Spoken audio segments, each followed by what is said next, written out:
Nous allons continuer d'abord avec la cuve qui se trouvait entre le temple proprement dit et l'autel. Les sacrificateurs, selon la loi, en Exode, ont dû se laver les mains et les pieds toujours avant d'entrer dans la première partie du temple proprement dit, dans le lieu saint. Eh bien, quelle est la signification de cette eau purifiante? Nous apprenons par Éphésiens 5, 24, 25, 26, que l'eau est une image de la parole de Dieu qui nous purifie. N'est-ce pas? Lorsqu'on lit la Bible, on constate que Dieu trouve bien des erreurs dans notre vie.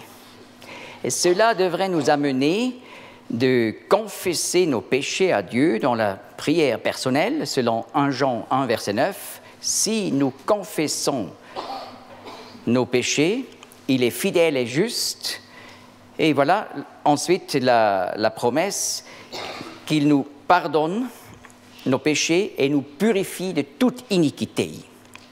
Eh bien, ainsi, la parole de Dieu devient notre cuve de purification. Et voilà, les sacrificateurs sont une image de ces gens qui sont maintenant, sur la base du sacrifice, en relation avec Dieu.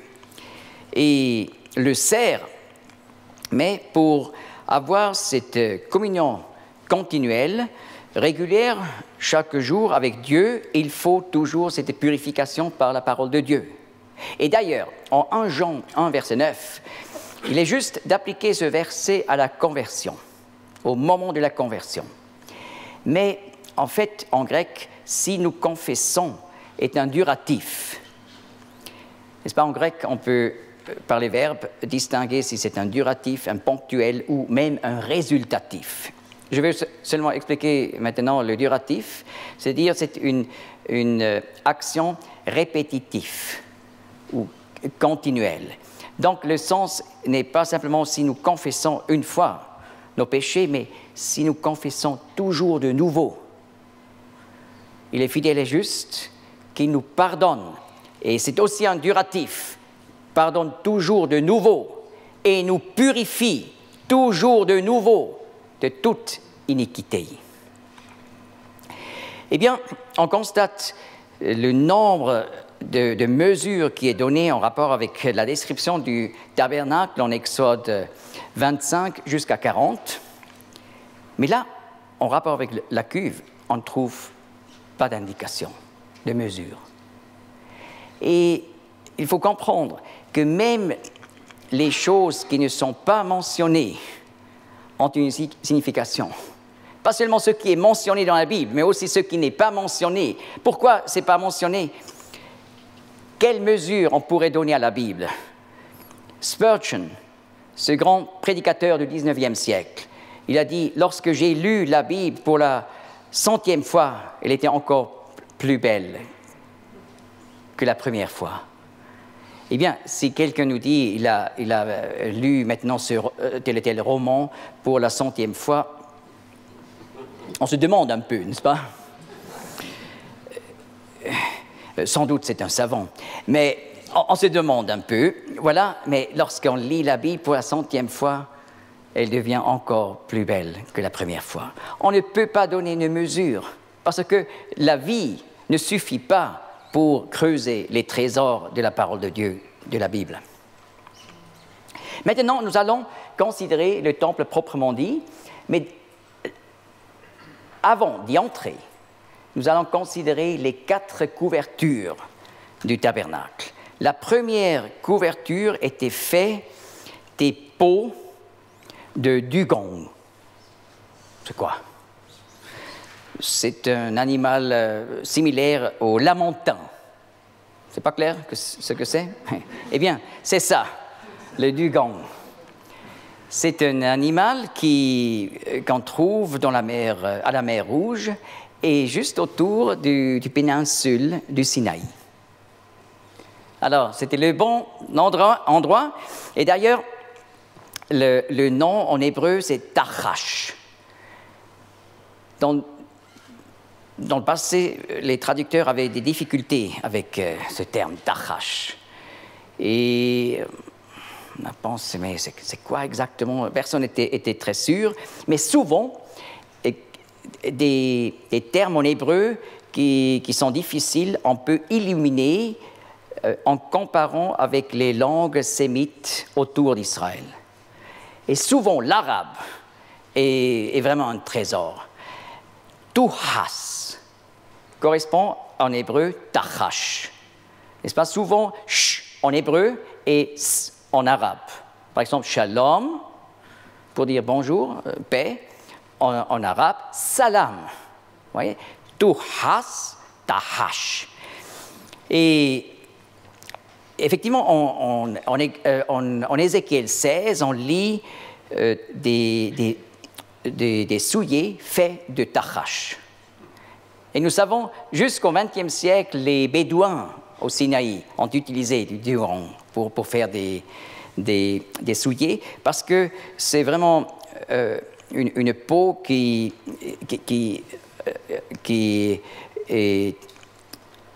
supporte beaucoup. C'est pour ça que c'était idéal pour protéger le tabernacle. Mais ce n'était pas très beau, on peut dire. Et si on compare ça avec les autres tapis après, par exemple, le 4e tapis était fait de pourpre bleu et rouge. Et voyez, dans cette dimension, eh bien, toutes les richesses étaient en fait cachées par du gant, des peaux de dugong. Et dans ce contexte, je lis d'Ésaïe 53. C'est des prophéties quant au Messie, où nous lisons une confession juive. 53, verset 3. Il est méprisé et délaissé des hommes, homme de douleur, et sachant ce que c'est que la longueur. Et comme quelqu'un de qui on cache sa face, il est méprisé et nous n'avons eu pour lui aucune estime. Certainement, lui a porté nos longueurs et s'est chargé de nos douleurs. Et nous l'avons estimé, battu, frappé de Dieu et affligé. Mais il a été blessé pour nos transgressions, il a été meurtri pour nos iniquités. Le châtiment de notre paix a été sur lui, et par ses meurtrissures, nous sommes guéris. Voilà, si on s'imagine un bédouin à l'époque, passant de loin, à côté du camp d'Israël, et il a vu, c'est pas très intéressant. Il ne savait pas ce que c'est les richesses du pourpre bleu et pourpre rouge et de l'or dans le tabernacle. Et voilà, c'est la même chose pour notre génération. Quand on parle de Jésus-Christ, ils disent « Oui, mais Jésus-Christ, qu'est-ce que c'est ?» Ils voient ça de l'extérieur, mais ils ne voient pas ce que ça veut dire si on a vraiment une relation personnelle avec le Messie, avec le ressuscité. Et ce qui est aussi intéressant, le dugong, c'est un mammifère.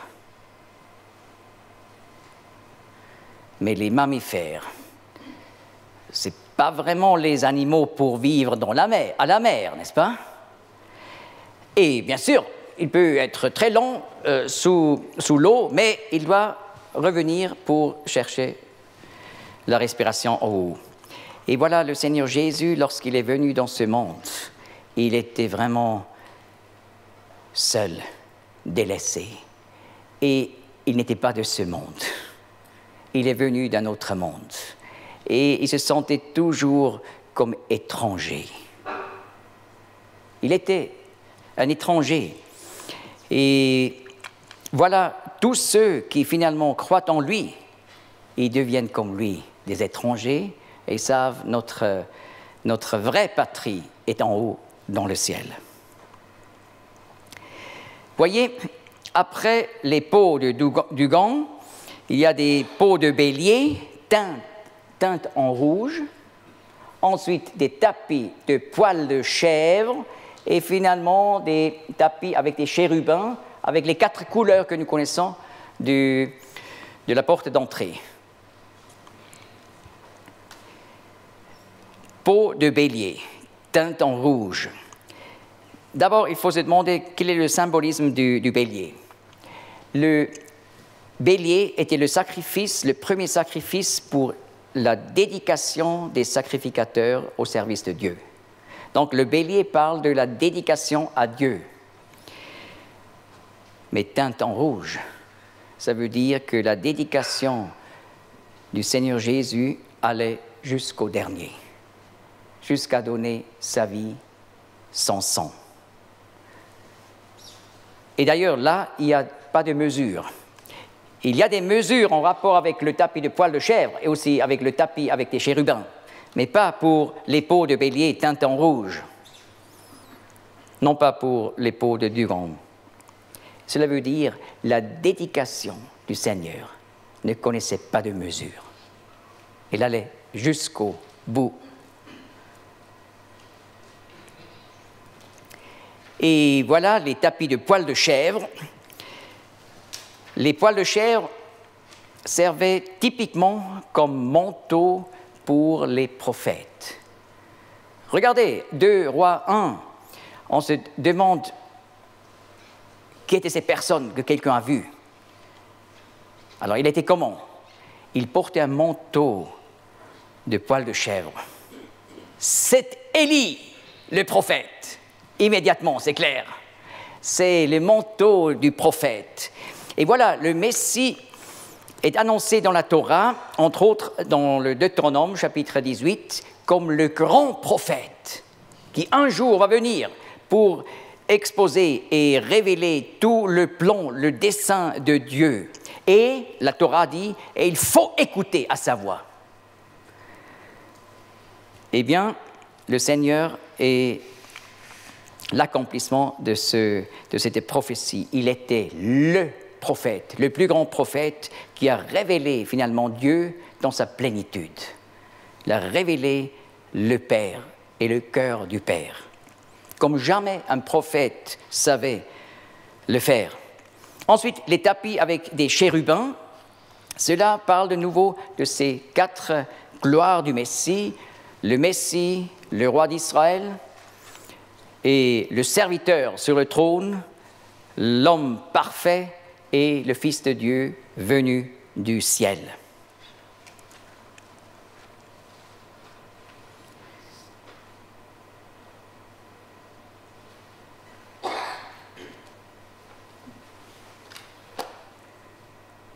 Et maintenant, juste entre deux, une question. On lit dans le récit du garçon Samuel, 1 Samuel 1, 2, 3, qu'il a dormi vers l'arche de l'Alliance. Mais comment c'était possible?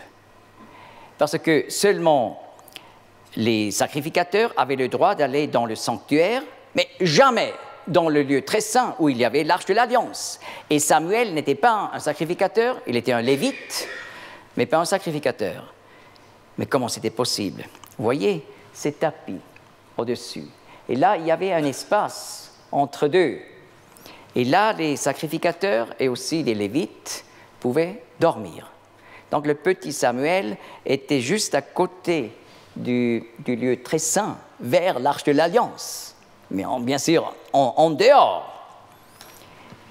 Et Élie, sur l'autre côté, ou d'un autre côté. La nuit, tout d'un coup, ce garçon entend la voix de l'Éternel. Shmuel, Shmuel, Samuel, Samuel.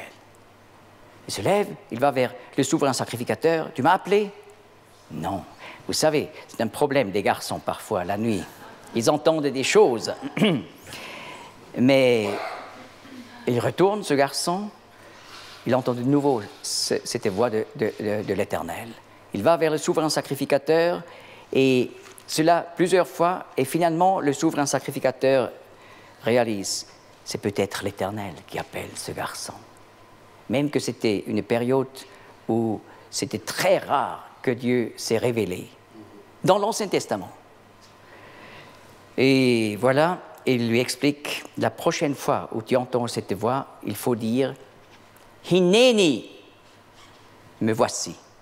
C'est un mot en hébreu, c'est encore plus impressionnant qu'en français, me voici. Donc, il faut être prêt à obéir à la parole de Dieu. Et là, il faut dire « Hineni ». Cela, nous pouvons apprendre par le petit Samuel, ici à côté du lieu très saint. Et vous voyez, plus tard, dans le temple, à l'époque du Seigneur Jésus, là au nord, vous voyez cette maison, c'était juste à côté du lieu très saint. Là, les sacrificateurs dormaient pendant leur temps de service. Par exemple, Zacharie, Luc 1, lorsqu'il avait son service d'un sabbat à l'autre sabbat, une semaine, il a dormi dans cette maison côté nord. Et le temple futur, le troisième temple, qui sera le temple de Dieu pendant le millénium, et il est décrit en Ézéchiel 40 à 48 avec ces bâtiments là au sud du lieu très saint et aussi au nord, avec trois étages, et ce sont les places pour les sacrificateurs, pour dormir dans le temple d'Ézéchiel. Mais c'est en analogie avec déjà le tabernacle. Si nous allons juste encore à l'emplacement du tabernacle à Shiloh, qu'on vient de découvrir il y a quelques années. Vous voyez, on a construit donc un mur, d'ailleurs taillé du rocher sur place. Et là, entre ces deux murs, taillés du rocher, avec une largeur de 28 à 30 mètres, j'ai mesuré à Shiloh. Là, on a placé le tabernacle. Et vous voyez, le tabernacle avait une largeur avec des coudées royales de 26,25 mètres. Ça se place exactement entre ces deux murs à Shiloh. Donc ici, nous sommes vraiment vers les vrais murs qu'on a fait autour du tabernacle. Et maintenant, on comprend aussi pourquoi en 1 Samuel, on lit que Samuel, le matin, il a ouvert les portes. Mais là, la Bible ne parle plus d'un tapis, mais des vraies portes qu'il a dû ouvrir. Eh bien, ce n'était pas le tapis d'entrée pour le parvis du tabernacle, mais c'était une porte d'entrée en rapport avec ces murs taillés du rocher à Shiloh. Maintenant, nous allons considérer le lieu saint et le lieu très saint. Le lieu très saint avec l'arche de l'Alliance, le trône de Dieu. Ces deux parties étaient séparées par le voile de séparation.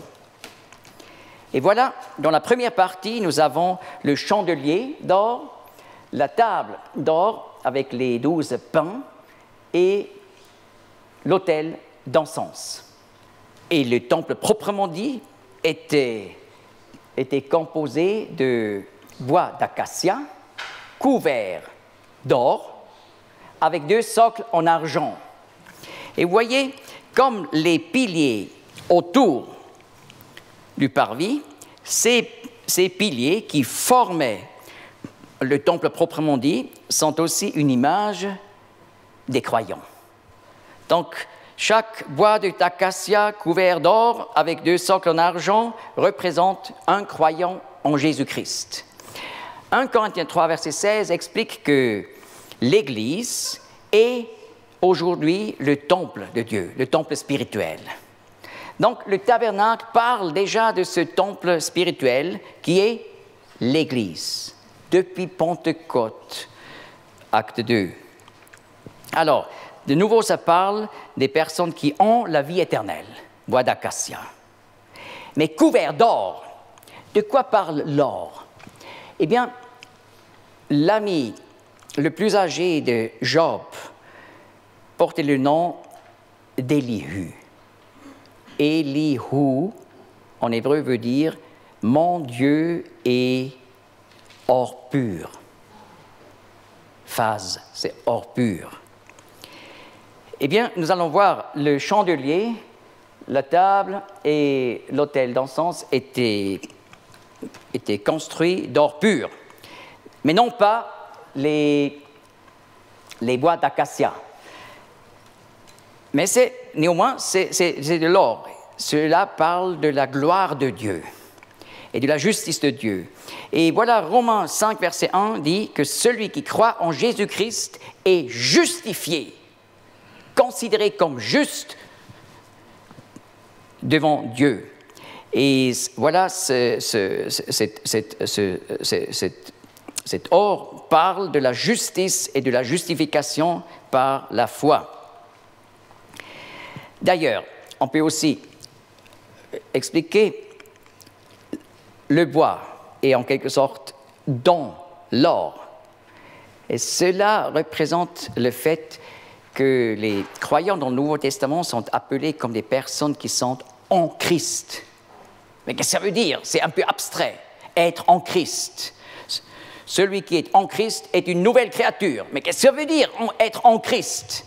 Cela veut dire être entouré, englobé, enveloppé de la gloire et de la justice de Jésus-Christ par la foi en lui. Dieu attribue la gloire et la justice du Messie aux croyants, ainsi il est en Christ. 2 socles en argent. Tiens, nous savons, l'argent parle de la rédemption, de la délivrance, du prix payé. Mais pourquoi 2 socles? Parce que notre rédemption est présentée dans le Nouveau Testament en 2 phases. Aujourd'hui, nous avons la rédemption de l'âme.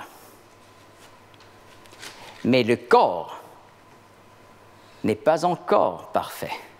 C'est pour ça qu'un croyant peut toujours mourir. Mais on peut dire, oui, mais Jésus-Christ est mort, il a vaincu la mort. Oui, bien sûr. Mais la valeur de cette victoire n'est pas encore attribuée. Donc, comme pour le jugement, on fait la distinction entre de iure et de facto. De iure, donc c'est établi. Le juge a prononcé, donc c'est décidé, mais quand on applique la décision, on parle de facto. Et là, c'est aussi de iure, la victoire est là sur la mort, mais pas encore de facto. Seulement lorsque Jésus-Christ va revenir pour enlever son Église, 1 Thessaloniciens 4, verset 13 et suivant, là, cette victoire va être attribuée. Les croyants qui sont décédés vont ressusciter et ils vont dire « Où est ta victoire, ô mort ?» Là, ça sera visible, la 2e phase est établie. Et c'est pour ça qu'un croyant peut toujours devenir malade. Et non pas forcément à cause du péché, mais parce que cette rédemption n'est pas encore attribuée. C'est pour ça que Paul dit en Romains 8, « Nous attendons encore la rédemption du corps. » C'est encore futur et c'est représenté ici par 2 socles pour chaque bois d'acacia. Ainsi, on comprend des liens et les pensées de Dieu dans la profondeur.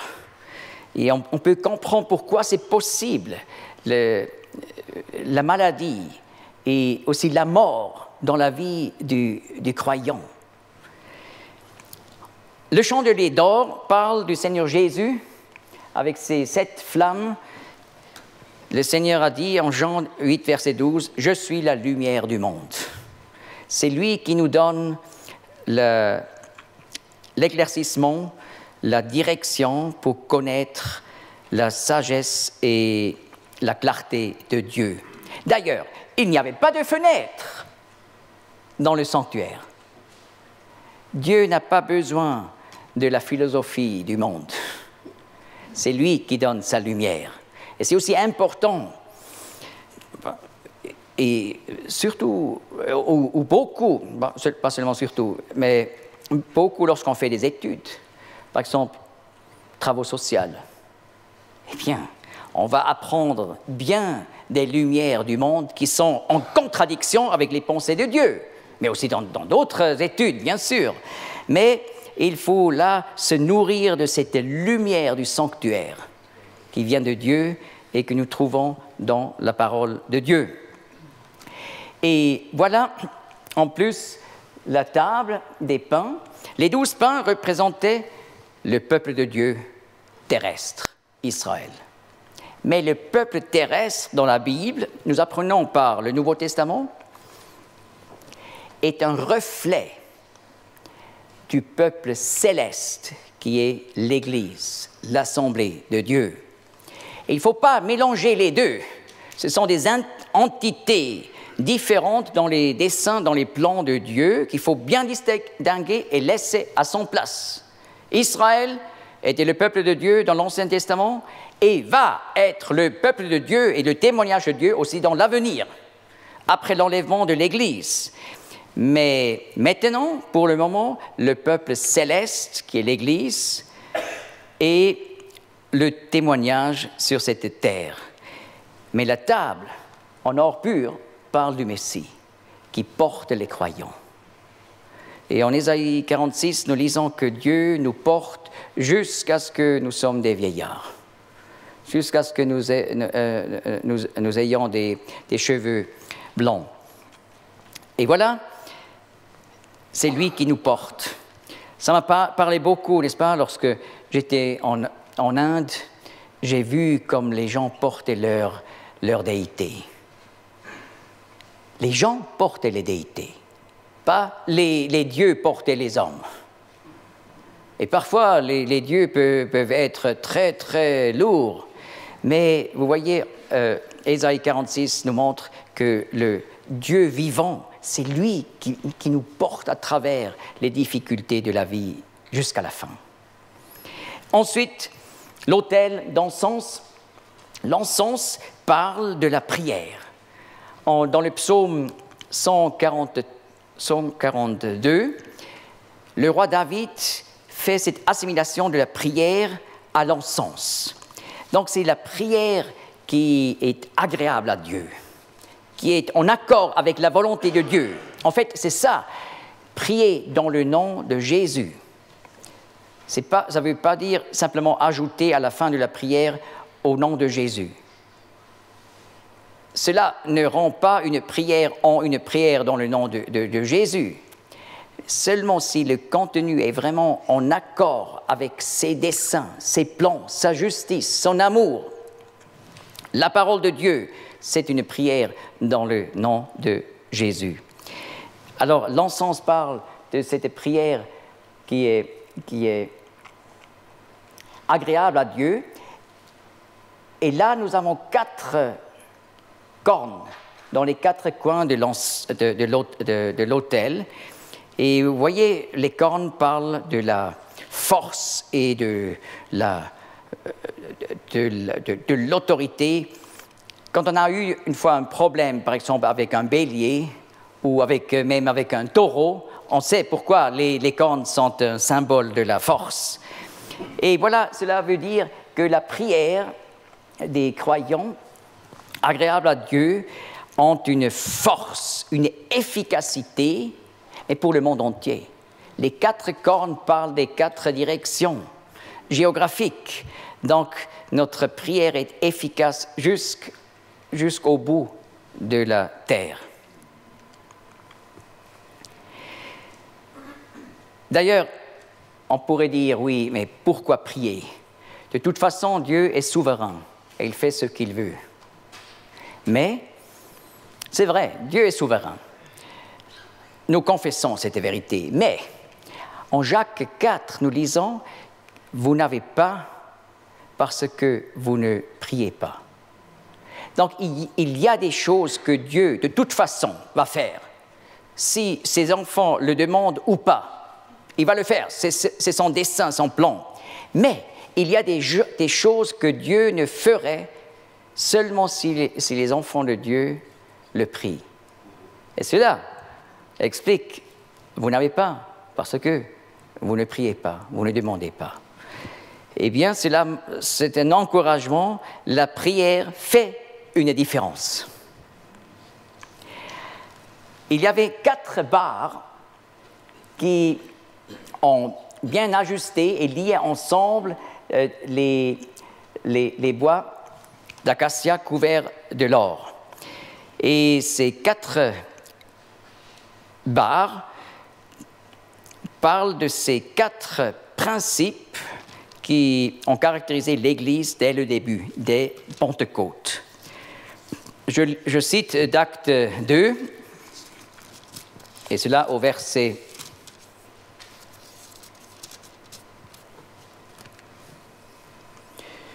42. Juste après l'effusion du Saint-Esprit, et ils persévéraient dans la doctrine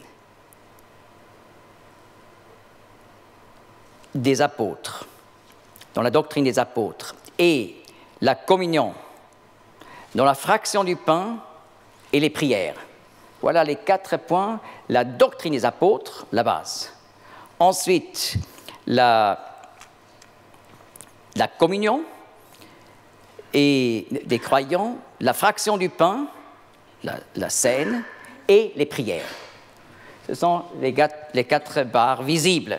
Mais il y avait encore une barre invisible qui perçait par les bois. Qu'est-ce que vous voulez dire? Eh bien, c'est le mystère de Colossiens 1, 27 qui dit « Christ en vous ». Jésus-Christ relie tous les croyants, mais invisiblement, parce que c'est lui qui est représenté par cette barre invisible. Alors, pour finir, si on voit simplement cette table de présentation des pains, n'est-ce pas, ça a maintenant une signification profonde pour nous. L'autel avec ses cornes, le chandelier d'or. J'ai déjà mentionné le voile de séparation, et ce voile de séparation a été déchiré dans le temple lorsque le Seigneur est mort, Matthieu 27, pour montrer maintenant, seulement par la mort du Messie, l'accès à Dieu est ouvert. On n'avait pas d'accès dans l'Ancien Testament. Personne n'avait accès au lieu très saint, sauf une fois par an, le souverain sacrificateur, mais toujours avec le sang du sacrifice. Eh bien, cela voulait montrer, avant la venue du Messie et avant sa mort, l'accès à Dieu était toujours coupé. Mais par la mort de Jésus-Christ, maintenant l'accès est ouvert. Et nous avons le droit d'appeler Dieu Abba, Père. Est-ce que c'est spécial? Très spécial, parce que vous pouvez regarder dans les livres de prière dans le judaïsme, vous n'allez jamais trouver que Dieu est appelé Abba. Parce que les rabbins ont dit, c'est trop intime. On peut appeler Dieu Avinu, notre Père. Avinu Sheba Shamayim, notre Père qui est dans les cieux. Ça, c'était possible. Et là, il comprenait Père dans le sens de Dieu le Créateur, qui a créé les humains, qui a créé le peuple d'Israël. Mais Abba, pas possible. Mais le Seigneur Jésus, le Fils éternel de Dieu, qui est venu dans ce monde lorsqu'il était, Marc 14, dans le jardin de Gethsémane, il priait « Abba, Père ». Il s'adressait de cette façon au Père éternel. Et maintenant, nous comprenons par Romains 8 et Galates 4 que les croyants ont le Messie Jésus, ont le droit d'appeler Dieu Abba, Père. Une intimité qui nous surpasse. Voilà, je finis avec c'était confession que le tabernacle est la révélation de Dieu en jugement et en grâce. Et par ces symboles de l'Ancien Testament, on comprend mieux qui est Jésus-Christ, qui est le Messie et quelle est la nature du salut que Dieu nous offre par Jésus-Christ, encore aujourd'hui. Merci.